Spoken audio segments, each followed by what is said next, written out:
तब तक निज भगवान की आत्मा की शरण में नहीं आएगा, क्योंकि जब तक उसके के लिए शरीर के स्पर्शन, रसना, घ्राण, चक्षु, कर्ण, इनके विषय में ही वो लगा रहता है। और इन्हीं को क्या, इनके जन्म लेने से ही मेरा जन्म हो जाता है, इनके मरण होने से मेरा मरण हो जाता है। जब तक ये जीव ऐसा समझता है तब तक वो सुख को प्राप्त नहीं हो सकता है। और कह रहे हैं कि जिन उक्त वाणी हृदय चेतेतम, जिन वाणी को हृदय में धारण नहीं करता है, मिथ्यात् देवम गुरु धर्मे दूरम, मिथ्यात् देवम गुरु धर्मे दूरम। मिथ्यात् कितने हैं? मिथ्यासल, मायासल और निदानसल। मिथ्या सम्यक मिथ्या, सम्यक प्रगति मिथ्या, ऐसे तीन मिथ्यात् होते हैं जीवों के पास में, जो उसको धारण करता है लेकिन छोड़ना नहीं चाहता, अंदर से किसी का निकल नहीं पा रहा। इतनी वाणी तो चल रही है गुरु महाराज की, 14 ग्रंथों का हमने 49 दिन ये स्थाप किया है, लेकिन अंतरंग से निकल नहीं पा रहा है। जिस दिन अंतरंग से निकल जाएगा उस दिन क्या हो जाएगा? काम बन जाएगा। इसलिए मिथ्या तो ये है कि मेरे शरीर के प्रति मैं पने की मानता सबसे बड़ा मिथ्यात है। शरीर के प्रति क्या है? मैं पने की मानता ही सबसे बड़ा मिथ्यात है।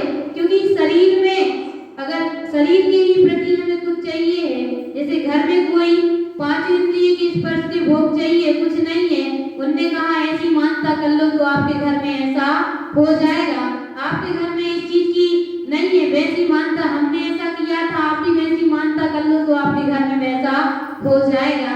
जब जीव कुछ चाहिए रहता है तो वो मानता है वैसी करने लगता है। किसके प्रति? स्पर्शन, रसना, घ्राण, चक्षु और कर्ण के प्रति, क्योंकि उसके लिए वैसी आप औसी 5 इंद्रिय के उसके लिए क्या चाहिए? विषय भोग चाहिए है। इसलिए वो कहाँ कहाँ नहीं जाता है।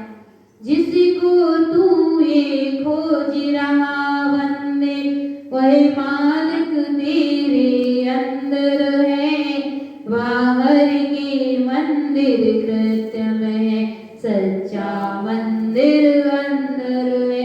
ले पत्र फूल जल दीप धूप तो इसकी पूजा करता है, जिसकी पूजा करना है वह विमल देव तो अंदर है। धोने को तू पाप मैल तीरथ बीच भटकता है, जिसमें सब पाप मैल धुल जाते वह विमल देव तो अंदर है। कह रहे हैं कि तीरथ करने से पुण्य का ही बंद होगा, लेकिन निज की आत्मा से यानी निज 1 मिनट भी अपनी चेतना का अनुभव हो जाने से असंख्यात कर्मों की क्या हो जाती है? निर्जरा हो जाती है। 1 मिनट का अनुभव होने से अपने असंख्यात कर्मों की क्या हो जाती है? निर्जरा। लेकिन हम कितनी जगह हर चीज जाते हैं लेकिन अपने स्वरूप को नहीं पहचान पाते। इसलिए गुरु महाराज ने 5वीं गाथा में ही बताया है कि मिथ्या देव, मिथ्या गुरु और मिथ्या धर्म से कैसे रहना? दूर रहना। और शुद्धम स्वरूपम तत्वार्थ सार्धम, जो शुद्धात्मा इष्ट है उसको ही मानना। बोलिए महावीर भगवान की।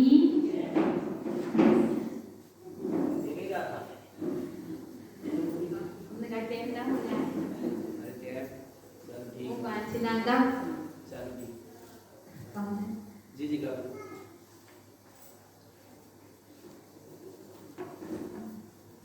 अंजू जी की शुरुआत यहीं से भाई थी, चौराई से।